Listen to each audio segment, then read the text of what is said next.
Are you doing the intro or am No, I? go ahead. All right. Knock yourself out. Hey everyone, and welcome to Validate Me, which is a podcast where me and my dad show each other a piece of media that we enjoy in hopes that the other person will like it and validate us. Yep. And today I got to make my dad watch something, and so I chose to make him watch some John Mulaney and Burnham stand-up performances. Just comedy. Yeah. This was comedy week. Comedy 2 weeks. Funny time. Yeah. So Presley, it was really weird. I didn't know Presley was into stand-up comedy at all. And I used to love stand-ups. Like, I used to really love comics. And I think, quite frankly, that, like, Mommy and I grew up in, like, the heyday of comics.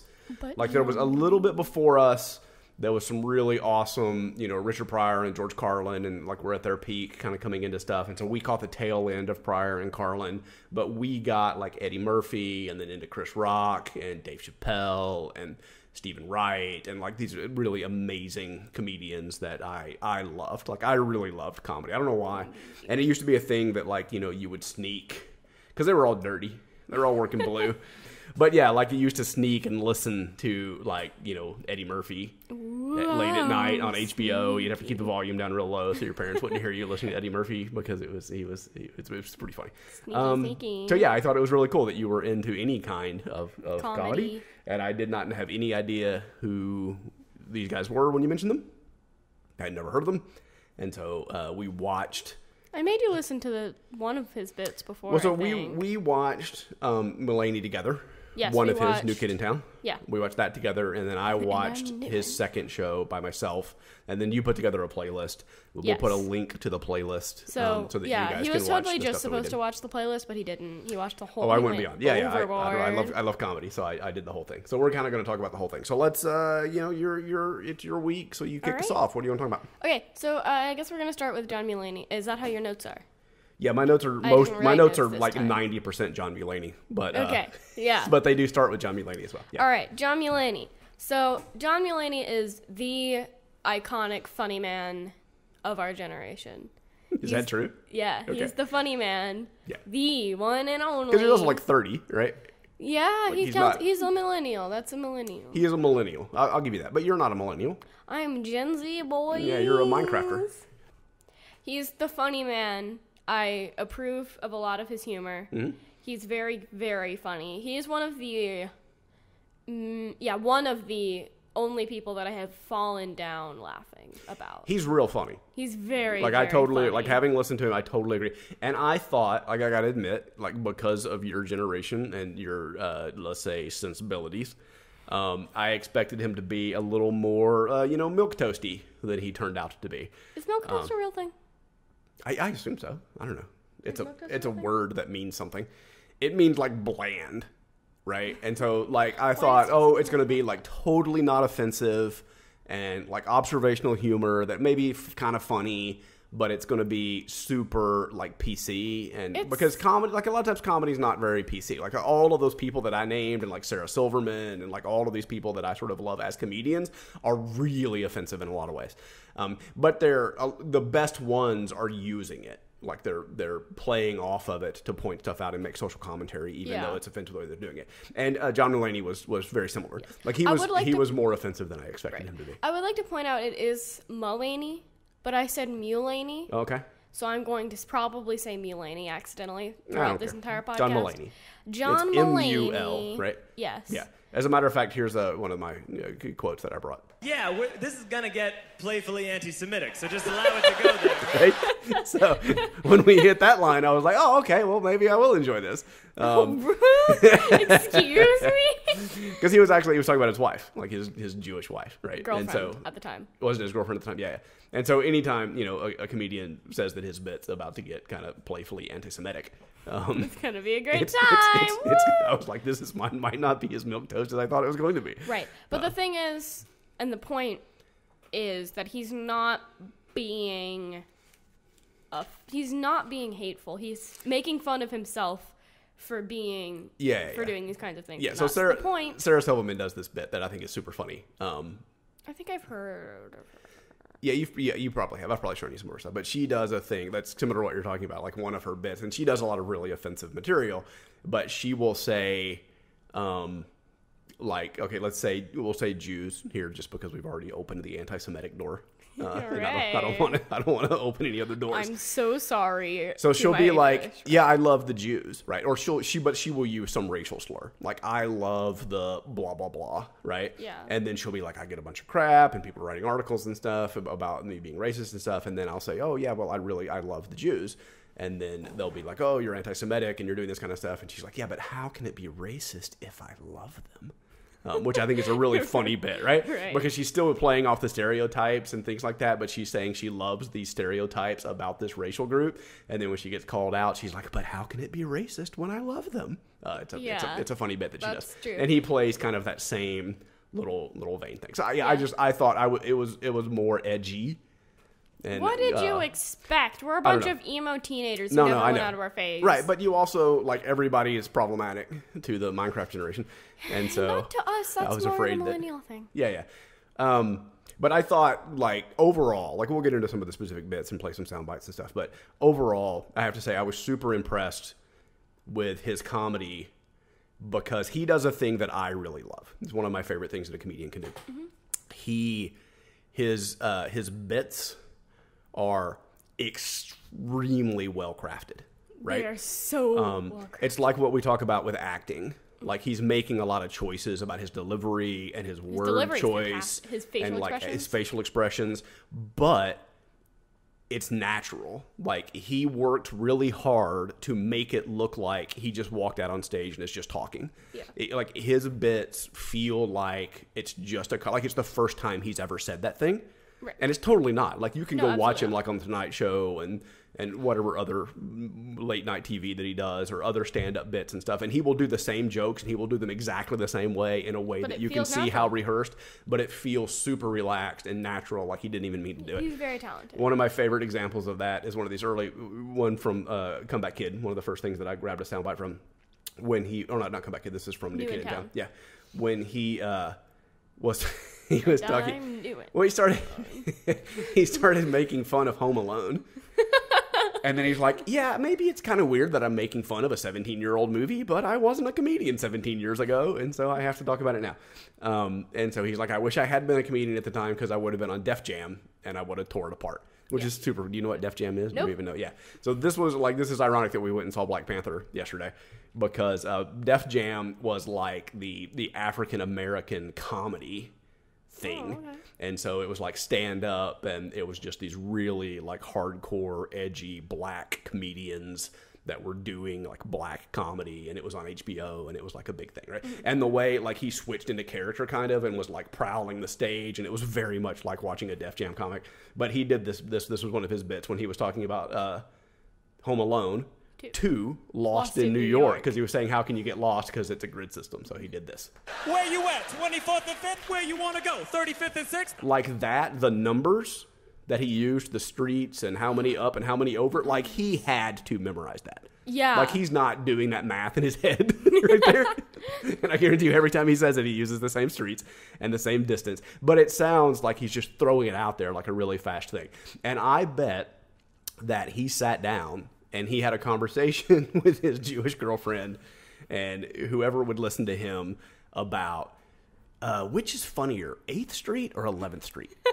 Which sounds funnier, 23rd or 31st? Like he was probably trying to come up with like what are the funniest street intersections that I can use in this joke. And is it funnier to be 11 up and 1 over, or 3 up and 6? Like he was probably like thinking like what is the funniest sounding kind of thing. Over, you I think 11 up and 1 over was a pretty good choice. But yeah, like he really worked on that and memorized it and drilled it, but he delivers it in a way that I think is really awesome. First one I'm talking about, which is not the first one in your notes, but whatever, is the Salt and Pepper Diner. Absolutely the funniest thing ever. Yeah, I don't think that was in either of these two shows. I had to listen to that. I think I listened to that elsewhere. But yeah, let's talk about the Salt and Pepper. That's the last thing in my notes because I went to it last. But yes, you can jump to the Salt and Pepper. The Salt and Pepper Diner.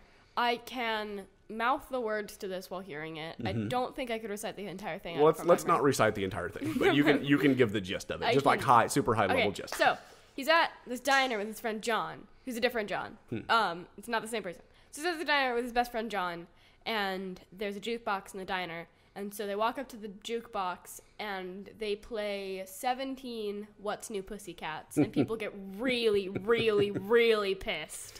And so this was also a thing. Like, you and I talked about this in the car the other day. Like, I did this. I don't know, Mommy, did you ever play 50 of the same song in a jukebox somewhere? No. What's New Pussycat?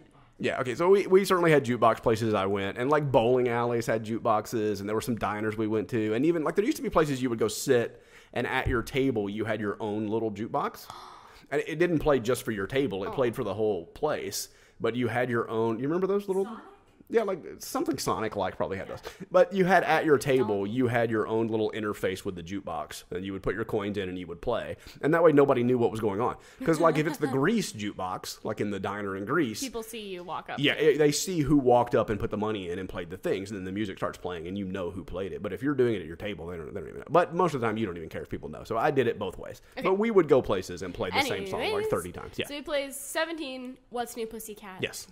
And people are getting really mad. And then I think 6 or 8 What's New Pussycats in. His friend, he switches back to I think it was like 4. 4. I thought it was, it might have been 4. Yeah. Lost flashback to when he was putting the things in. In the middle of this What's New Pussycat marathon, his friend says, hey, let's do one It's Not Unusual in the middle. And so It's Not Unusual comes on. Everyone in the diner is relieved. And then, What's New Pussycat? So there was just like this screaming. massive relief that spread through. And then after the song, it goes silent. And then... What's New Pussycat? Anyways, next bit. All right, let's do the one thing. What is that? The one where he's at the party. What? As a teenager. Okay, you tell a little All bit. right, I'm telling this story. Okay, so quick forward. I have made an animatic to this with my OCs, and it was very fun. Okay.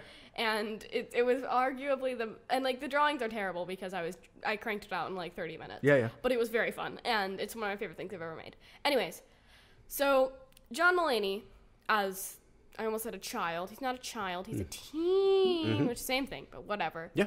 Teen Mulaney. Teen Mulaney, that's his name now. Teen Mulaney goes to school with this kid named Jake McNamara. Right. And Jake McNamara throws a party. Yeah. But here's the problem. Jake McNamara's dad is a teacher. So everyone goes to this party and destroys everything. Someone crapped on their dad's computer. Yep. Someone broke the pool table in half. Yep. But the worst thing is that, and this is me taking random bits because I know this one. The worst thing is that someone stole old antique photos of this kid's grandmother. Yeah. Okay. Wait. So before you go on with the story, because I've got a couple of things here too, right? Oh boy. That lead into kind of where you're going. So he's at the party, and he talks about one of the things he says that's super funny is that like they were teenagers, and somebody calls the cops at the party. Yes. And so one of his friends, and he's like, this guy that I know that's like a dad now, he's still one of my friends, and he's like one of my best friends. It's the same John. That was a different, I thought it might be the same John. Like he takes a 40 and throws it on the floor and shatters it and yells, "Scatter!" So everybody from Ratatouille. Everybody starts running, and he goes. John Mulaney like goes in the laundry room and climbs out a window, and he says like I was running towards a fence. So I've got this. Now I'm running through the backyard, and there was this big chain link fence, and I thought I've never climbed a fence that high before, and then I woke up at home. And so that's happened. So this is where I'm telling my horrible stories again. Oh boy. So I've been at. So I had two things happen to me. One of them I think I'll tell, and one of them I probably won't. I'll tell you later. Okay. That's not for public consumption. So I was at a very similar party. Remember, I think last time I was talking about a party I was at with maybe it was just us talking about a party that I was at with a bunch of like the internet. Yeah. Not even LAN, but like the BBS things. Yeah. So that's a totally different thing. So I was at a party with a bunch of BBS guys back in the day when we were using dial-up. Nobody know what that is. And they know, whatever. It was a crazy party. Those guys would party hard. But I may have been at a party with the same guys. I don't remember what this was. But the same thing. Cops showed up. Somebody basically yelled scatter. Like that kind of happened. And we all ran. And we were climbing fences and going into neighbors' yards and stuff. And I hid in a doghouse. Like 2 neighbors' yards over. And like even kind of pulled the dog in. And had the dog in the hole of the doghouse. So that if somebody looked at the doghouse, they would see the dog in there. And I was hiding back in the back. And it totally worked. Like I totally got away. And then in a very similar way. And then I woke up at home. I don't remember much what happened else after that. And then I woke up at home. And then I woke up at home. So, and then the other story ended up with me waking up on top of Stone Mountain in Georgia, which is a whole... Did you live in Georgia? I did. I lived in Georgia, but I didn't live anywhere near Stone Mountain.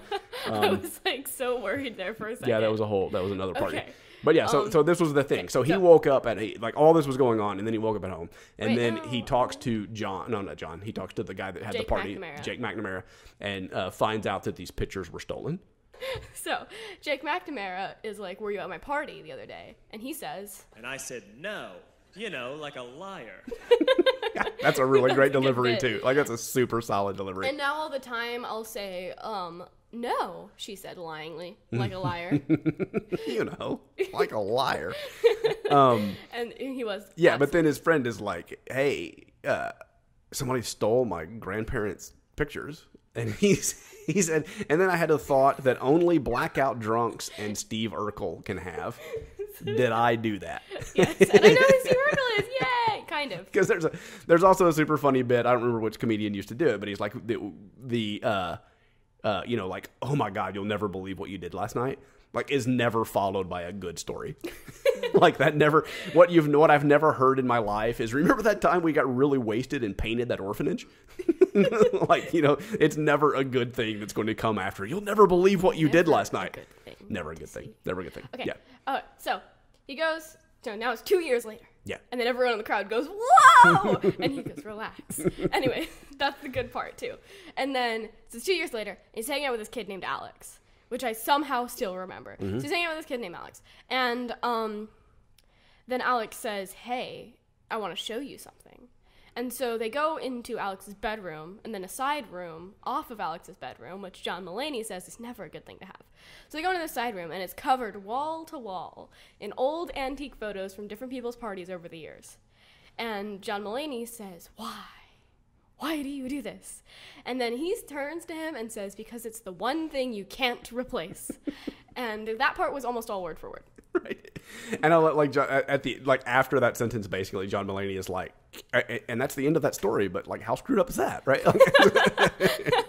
It's a funny story. If an astronaut was on the moon with another astronaut, he did. All right, so my next one I thought was super funny is like he had. I've even wrote in my little notes like a little thing about like one of my favorite comedians' opening lines is like most comedians, I just broke up with my girlfriend. Like that's a super funny line. But he was saying, "I've got this girlfriend," which is really odd because I'm probably gay. Based on everything about me, which I think is super funny. Like he was definitely playing off of sort of the gay thing, and he said like, "I think what happened is in heaven." So I think it's funny that he was using heaven there. In heaven, they made like 3/4 of a gay person, and then they just forgot to flag me as gay before they shipped me off. Like, "You marked that one gay, right?" And it was like, "Oh no, was I supposed to?" And they were like, "Oh man, well, this will be a very interesting person." That's super funny. John Mulaney was produced. Super funny. Like I thought that was awesome. That was really clever. Yes, that was very funny. I very liked that bit. And then, what this one? "John, that bathroom's been closed for 40 years. That's so weird. That's so weird out of context. So I even You tell that story. Yeah. So every once in a while, something happens in your life that's so surreal, you're not sure that it happened. After it happened, and so he was kind of telling the story, and I don't remember what the story is. Like he was in the bathroom, and there was some old man that came in the bathroom, and what happened? Said something really weird. I don't even remember. Yeah, I don't remember. It's it's funny. I don't remember the story, but I read the afterwards, and he's like, I just couldn't even. I can't believe that just happened, and it was so bizarre that when I got back to the bar, I asked my friend or my girlfriend, "Did you see an old man go in that bathroom right after I did?" Just like to see if it really happened, and her response that was, "Bathroom's been closed for 40 years."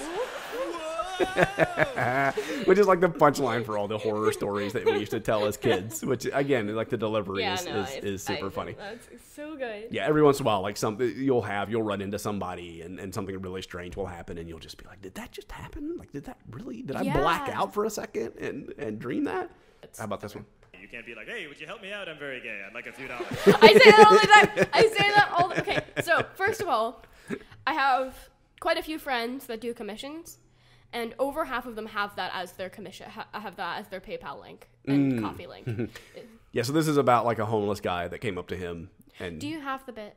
No, I don't. No, I don't have any of the bits. The part this No. bit of the bit. No. What the guy said? Yeah. No. I chose to get this soundbite. You can't be like, hey, would you help me out? I'm very gay. I'd like a few dollars. So again, I'm not trying to do all the bits verbatim for the whole thing. I'm just saying that his responses are even funnier a lot of times because he's saying, like, the guy came up and was basically gave his sob story, and part of the stuff was like gay, and he's like, look, I understand the plight of gay people in America and stuff, but you can't that can't be a qualification for asking people for money. Very gay. I'd like, hey, would you help me out? I'm very gay. I'm very gay. I'd like a few dollars.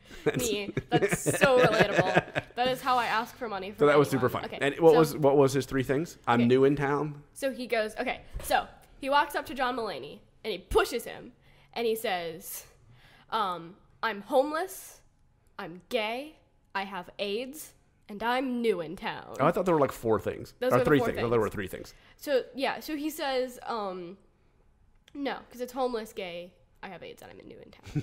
Okay. That's the thing. Right. And he says, like, that's entirely the wrong order of things. But yeah, well, like Mulaney does this bit of him in the mirror in the morning working on the order and the way that he's going to do it. And it was super. That was really good. Funny. Totally worth watching. All right. And that's a good way to introduce yourself to anyone. All right, so I'm gonna move. Yeah, 30 minutes. All right, so I'm gonna move to. 30 minutes? Yeah. We're halfway through. I'm gonna move to Comeback Kid. So Comeback Kid opens with, again, one of my favorite things when like the crowd's really cheering and stuff, and he's like, okay, don't go too big too soon and then get tired. And not have energy for the end, and we all know what that's like because we've all made a birthday sign before where you're like, big old B, and then giant I, big R. Oh, wait a minute. And so the letters start getting smaller and smaller because you're going to run out of space. A little squiggly Y. And he's like, and then you totally forget that lesson, and you go, big old B. Oh, we go H. Starting with a B for some reason. It's like you do a giant H for the happy A, and then you forget that whole lesson, and then you start with a giant B for the birth. Because clearly I can get more letters in that same space that I ran out birthday. of. So the idea of going big and running out of space, I thought that was super funny. It was very funny. Yeah. And that's one of those bits that just randomly I'll start to think about. Like certain bits and Tumblr posts will just get stuck in my head. I'm like, well, I'm thinking about this now. That's a good one. It's very good. So, and then those days when you're like, this might as well happen. Yeah, I'm getting up to that. And I've quoted that so many times. Oh, hey, it's the Lost segment of our podcast. Because I quote this all the time when we're watching Lost. Mm-mm. And you're like, what do you think's going to happen next? I'm like, I don't know. Like, you know those days when you're like, this might as well happen? All right, so That's what I feel about Lost. Here's my opening clip from Comeback Kid, too. Because he was talking about why buy the cow when you can get the milk for free, which Presley didn't understand what that expression meant. I had to explain it to her, which is good. I'm glad Presley didn't know what that expression meant. Just stupid. But here's his comment on that expression is, It's a bananas insulting expression. like, that's fine. Bananas has become a new adjective for me because I think it's super fun. Bananas insulting expression. It's a banana. It's an insulting expression. It's kind of adverbial there, I suppose, more than adjective. But yeah, it's. I didn't bananas. even know what it meant. It's bananas, yo. I don't even know what that's from, but I hear it very clearly in my head as a clip. I don't even know. I didn't know what that meant at all. The expression. No. Yeah, and now you can see how it's bananas insulting. I do. But okay, first of all, just be forward. You don't need to talk about cows. But his also, like, that's not ever a thing that's happened where you can milk someone else's cow. For free. It's not a thing. You can't do that. That's called theft, and it's illegal. That has not been a thing. That's super funny. All right, here's my next bit from this one. Aw, she's ugly. What? Wait. Oh, okay. So there are stories about this one, too. So he's talking about being at a wedding, and he's an altar boy. And he's at the wedding, and they're doing a beautiful thing, and the bride comes down and gets to the front, and the groom lifts her veil, and the little bratty, like, altar boy next to him says, Aw, she's ugly. and he says that and I turn and look, and right next to him is the videographer. And he's like, and it's a horrible thing, but wouldn't you give like $1 million to see that wedding tape, right?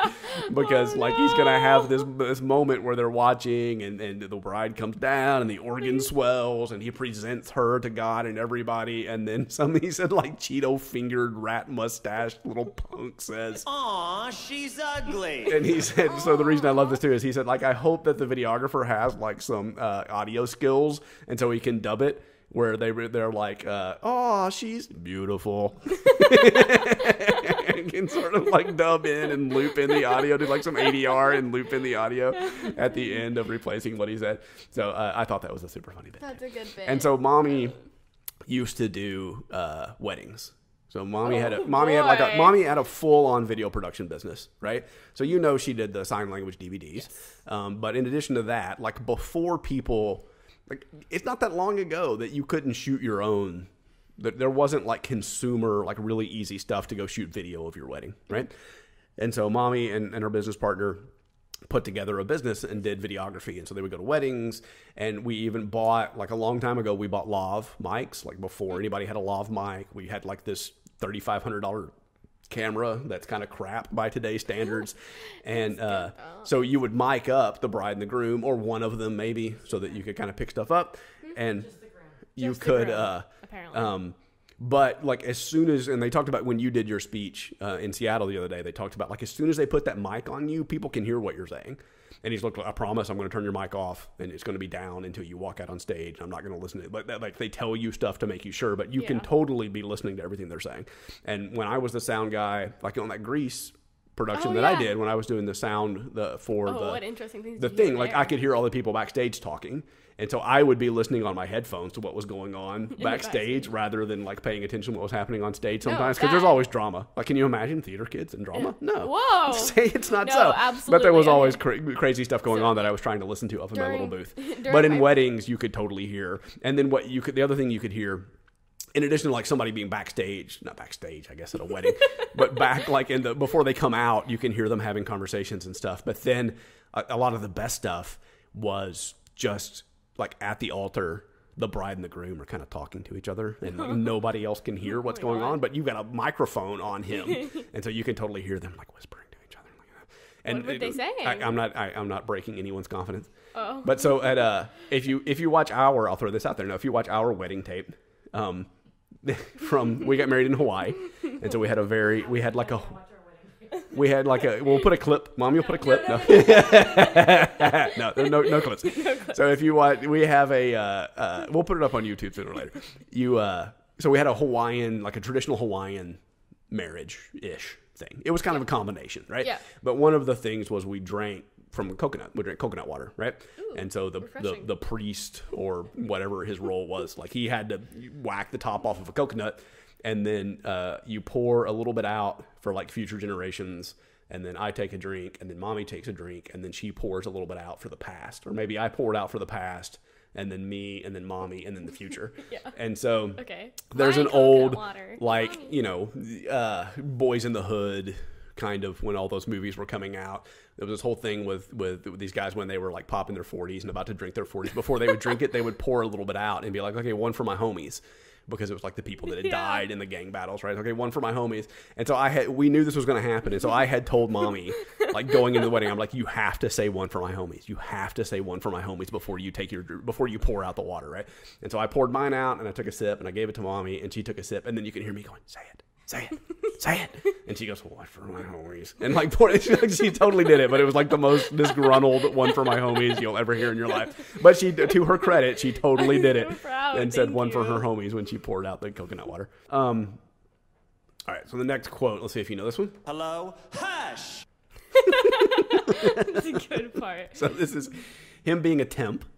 And working as a temp. Mommy worked as a temp for a while. She actually like a temp agency and would like send her. She worked at like some like rock quarry kind of like concrete plant or something. I can't remember what it was. But he was like how much he loved being a temp because you could just screw things up totally for like a week and then you would be like bye and you're like gone. Like it's the end of the world. And he said like there was this woman in the cubicle next to him and it was one of his first days. And he goes, I think about her twice a week. Like still, because she got this phone call and she answered the phone and all she said was, hello, hush. And then she hung up. And he's like, I'm trying to figure out like what was happening on the other side of that phone call and who it was and what it could have been. And still to this day, like a couple of times a week, I try and think about that. So real estate agents. So he loves real estate agents. He says they have this fun mom energy about them, right. Which is very good. Maybe not your mom. True, but rude.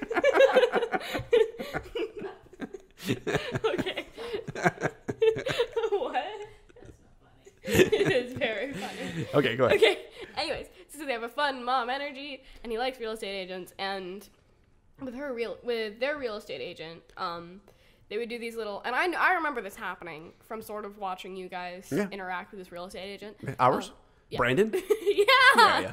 Hi, Brandon. He literally looked exactly like Donnie from Orphan Black. He could not look more like Donnie from Orphan Black. He Like is every Donnie time I from see him, it kind of freaks me out a little bit because he looks and acts just like Donnie. But anyway, hey Brandon, how's it going? Hi, Brandon. If you're listening to our podcast for some reason. Although phenomenal real estate agent, like the best we've ever worked with by far, like an amazing agent. Yeah, go ahead. Anyways, did Brandon have a fun mom energy? He did actually have a little bit of a fun mom energy. Yeah. Great. This is true. Okay, so they have these conferences before, like, in the doorway of the house. They would huddle together. He's like, we have to have a little huddle. We need to talk about this and strategize. And he's like, and we're like 2 feet from the door of the house that we're going to. And okay, so first of all, this part of the bit, which is unrelated to what I was about to say, but I remembered it, where she's like, so this house doesn't have a toilet. And I know that was on your list, but I think we can make it work. Okay, let's go in. Totally happens. Totally happens. So they're in one of these conferences right before they go into this house. And she says, I don't even like this backyard for you. He goes into the story about how his real estate agent wanted him to have a kid more than anyone else in his entire life. It could be a nursery. Here's an on-fire garbage can. It could be a nursery. So, yeah, and it was very, very funny. And I guess you can't relate. I can't vouch for that because I was a child. Yeah. You had a child. What was his mom's name? John Mulaney's mom's name? Ellen. Yeah. That'll come back in a second. Yeah, that's a really random question. I'm reading ahead. Also, I'm so worried about myself that I know John Mulaney's mom's name. Well, there's a funny. He's got a really great bit about like how meeting your parents is a big thing when you're dating, and he says, "Oh, you know what would make this date better?" Ellen, and I don't remember his dad's name. Mulaney. Oh, you said it perfectly the other day. I did. He talks about meeting Bill Clinton. And it's a great bit about him and his mom like having a crush on Bill Clinton and like how Bill Clinton was the man. Like Bill Clinton was when we were kids, like Bill Clinton was Superman, right? And so she went to college with Bill Clinton, and he talked about how the stories were that Bill Clinton used to hang out outside of the library at night to walk girls home back to their dorm from the library. Yeah. And so number one, do you know what that reminded me of? What? Fangirl. Because it's totally a thing that happened in Fangirl, and that's like, yeah, that was totally I like. can't believe Bill Clinton was one of the main characters in Fangirl. It took me a while to catch that, but then like Rainbow Rowell. And so she said like one night he walked, like his mom came out. And he's like, hey, can I walk you back to your dorm? And she's like, well, yeah. And so he walked her back to the dorm, and then like nothing happened. Like I can't remember how the story sort of wrapped up, but nothing happened. Like she went upstairs and he left, and that was like her one interaction with Bill Clinton. And so Bill Clinton was coming to town and like doing something at their country club or something like that. And so this is cruel, but like his dad's like reading the paper or something, and his mom is like, oh my God, Bill Clinton's going to be at the thing. We've totally got to go see Bill Clinton at the thing. And his dad goes, why? He's not going to remember you. It was such a brutal line, right? And then she drags John Mulaney, like 10-year-old John Mulaney, just like pushing him through the crowd. Like, this 10-year-old boy has to meet Bill Clinton. And he's like sort of implying I was dying. And so she shoves me through the crowd, and I'm shoving like 50, 60-year-old Democrats out of the way, trying to get to Bill Clinton. Then we get over there, and Bill Clinton turns around, and he goes, hey, Ellen. It was like a super, yeah. He's got a really, really great Bill Clinton bit. It was very good. So I had a question. Like we had this was in the. Oh boy, what are you about to laugh? Sometimes I get nervous when I fly. Sometimes I get nervous on airplanes. On airplanes. It's the best bit. It's not my favorite, but it's so good. He was trying to get a prescription for Xanax. And one of his buddies said, just tell the doctor sometimes you get nervous on airplanes. And they'll give you a prescription for Xanax so that you can have it when you fly, and then you can use it to sleep or whatever you want to use it for. And so he had to come up with this whole reason to go to the doctor and go to a legitimate doctor's appointment. And then at the end, just be like, oh, by the way, sometimes I get nervous on airplanes. And so his doctor kind of busts him, and he ends up getting a prostate exam. And like, he's like, because like he said he had frequent urination. And so he went in, and the doctor asked him, like, how often do you urinate? And he's like, I had to come up with a number that would lead me to be at a doctor. And so I said 11, and that was too much.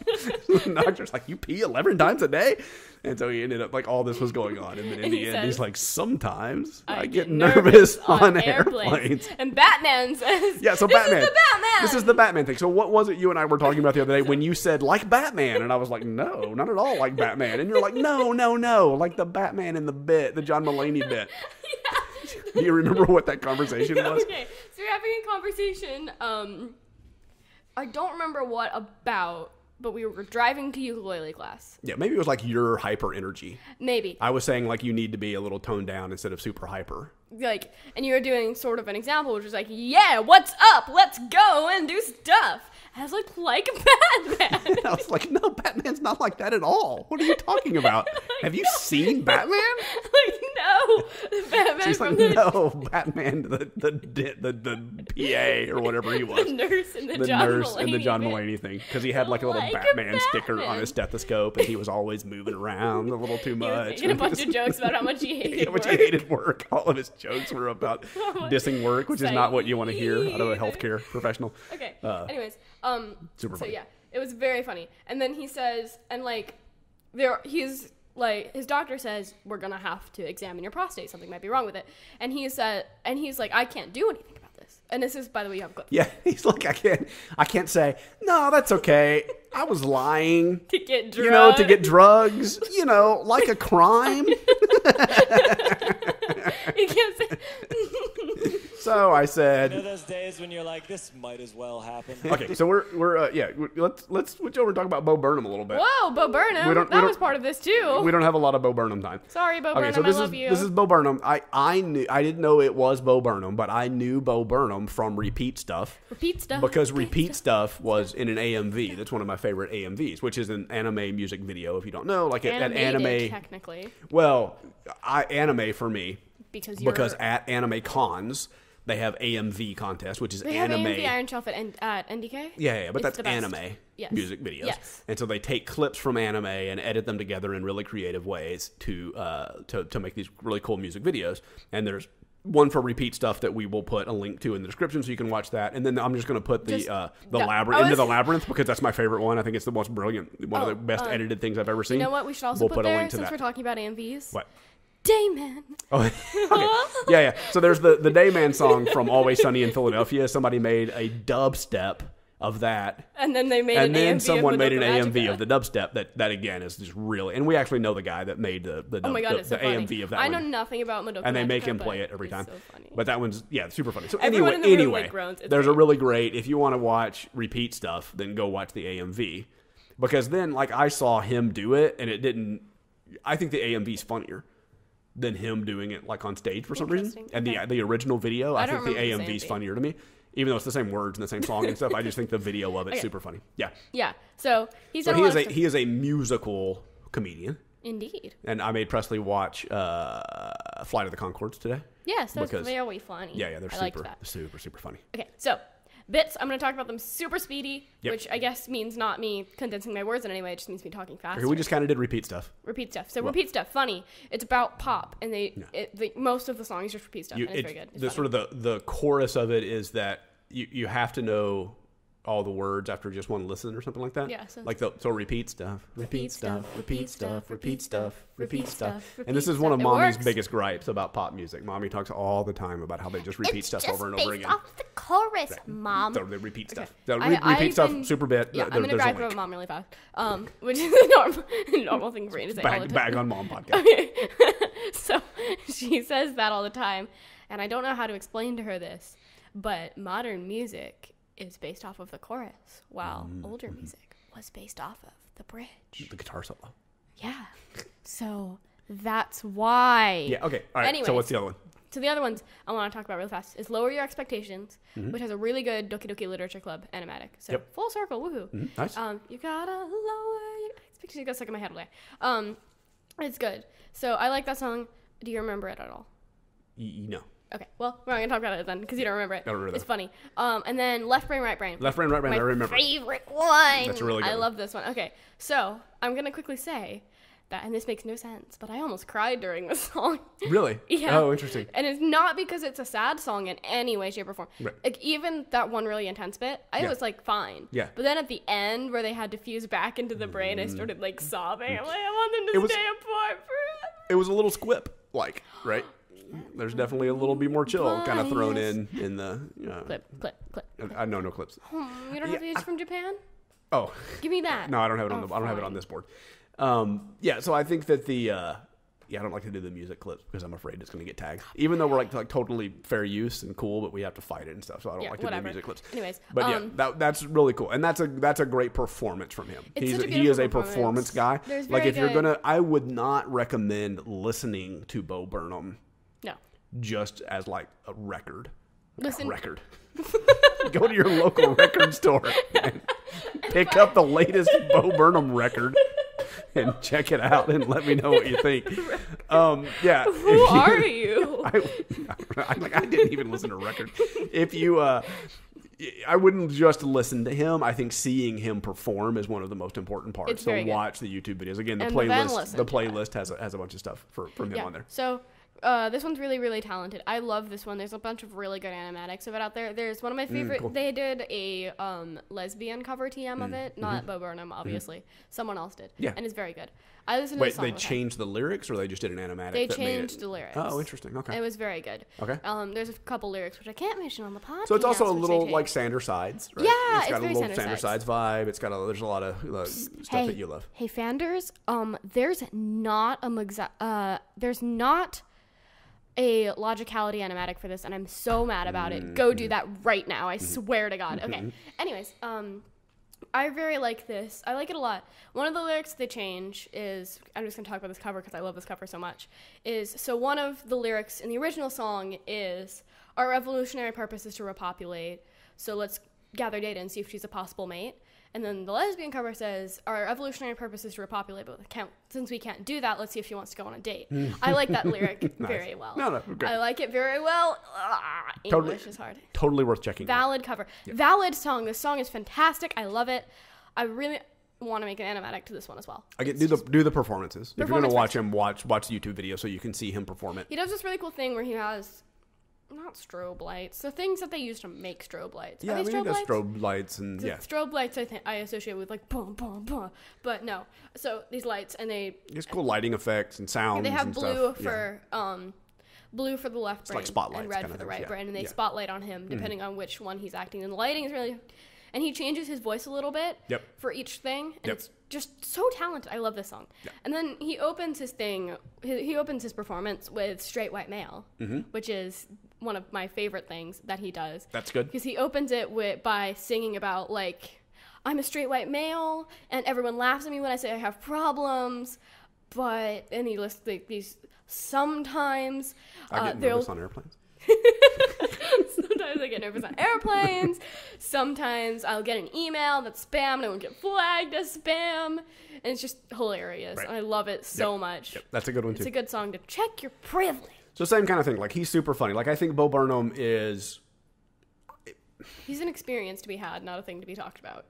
Yeah. No, totally. But I'm trying to think, how do you compare him to John Mulaney, right? Like, I think John Mulaney is... They're both, like, super well-crafted. And I think that Bo Burnham is a little more raw in his performances. Yeah. He's a little more, like, aggressive and in-your-face kind of performance. And John Mulaney is a little more subtle in his delivery and the way that he does things. So, and I mean, John Mulaney's just pure stand-up versus Bo Burnham doing the music kind of stuff. So, so check out Bo Burnham. Do it. Check out John Mulaney. There'll be links. You can see stuff. Fun. It was awesome. I loved them both. Thank you, Puchan. Yeah. I like comedy. Oh, you can I like stand-ups.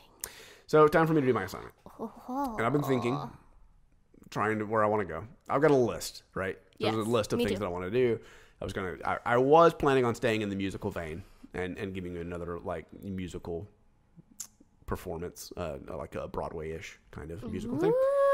But I changed my mind, and I decided if I put it off, I'm just going to put it off, and we're not going to get to it. And so I'm going to just go ahead and have you watch my favorite movie. And what's that? It's about 5 o'clock? No, 3. 3. Whatever. Like after school. You don't even know what time school ends. I know it ends at 3 because that's when all my friends get on. 3 o'clock high. 3 o'clock high. Casey Simasco, Richard Tyson, Stacey Glick. Apparently, it's gay. What? You told me that, and I was like, "Oh, interesting." Yeah. Tell you it was gay. I was like, "Ooh, I'm excited to watch this movie." You can tell me all the gay references I don't get. Wait, I thought you told me. Which movie were you talking about then? Oh, no. Different movie? Yeah, different movie. Which movie? Yeah, different movie. Well, we were talking about, we were going to watch that was more on the musical side, like watching Hedwig and the Angry Inch, which is pretty gay. Yeah, I know Hedwig and the Angry Inch. I know that movie. Yeah. Owl in the Angry Form of Measurement. That one. Yeah, so we were going to watch that one, is that what we were talking about? I think so. We'll come back to that one, but 3 o'clock high. I think this is my favorite movie. There's some really awesome stuff in it. It's well shot. The cinematography is really Barry Sonnenfeld does the cinematography for it. And it's really great. There's really subtle stuff. We'll have a long conversation about what they do. This was just to give you a teaser on, and we'll talk more in depth about this next time when we do 3 o'clock high. But I made one of the first websites at the University of Texas that had images on it. And this was like one of the first like internet innovation things. So this is right after the switch from Link to Mozilla. What an innovation. So Link was an old browser. So your web browser used to be text only.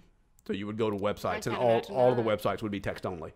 And so the first browser that supported images, we got that, and HTML became a thing where you could put images on your website. And I made one of the first websites, and it was a 3 o'clock high fan site. That I went through I'll tell you the whole rigmarole next time we get together. No, it's gone. But I'll tell you the whole rigmarole I had to go through to get that done next time that we meet. But yeah, we're going to watch 3 o'clock high, and we're going to talk about it, and I love it. I can't wait. Cool? Cool. Awesome. All right, you want to get us out of here? Thank you so much for listening. Leave us a rate on so iTunes, go to iTunes, give us a review, give us a rating, send us an email at send us an email.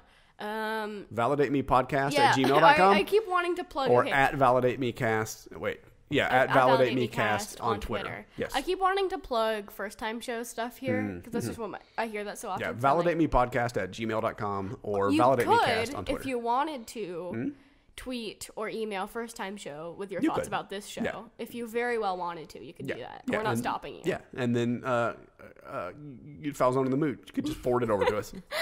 We'll be in good shape. Yay. Okay. Even though Falzone's not on that show. I wonder, he'll probably guest star at some point. Yeah. Anyways, go leave us a review on iTunes, listen to the next podcast, watch the stuff, let us know your thoughts about this stuff. And until then, bear with us.